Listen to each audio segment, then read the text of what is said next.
জয়শ্রী সিনহা। কী course নিয়ে ভর্তি হয়েছে school of learning? TET two. TET two হ্যাঁ। সায়েন্স। হ্যাঁ, ওকে, কোথায় থেকে? আমি কৈলাসহর থেকে। কারেন্টলি কি বিএড করছো?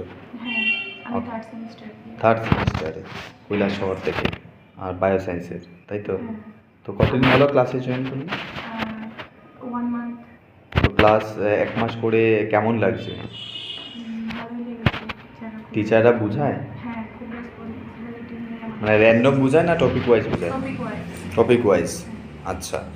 আর তোমাদের ক্লাসে কি কোনো কিছু লেখায় নাকি জাস্ট ডিসকাস করে চলে যান? ডিসকাসও করা হয় আর লেখানোও হয়। আচ্ছা মক টেস্ট সব কিছু হয়। টপিক আচ্ছা। শেষ হলে তারপরে মক টেস্ট নেওয়া হয়। ওকে। সো তুমি কি টেট না সিটের জন্য মানে প্রেফারেন্স কোথায়? T TET. টি টেট ত্রিপুরার হ্যাঁ। গভর্নমেন্টের আন্ডারে।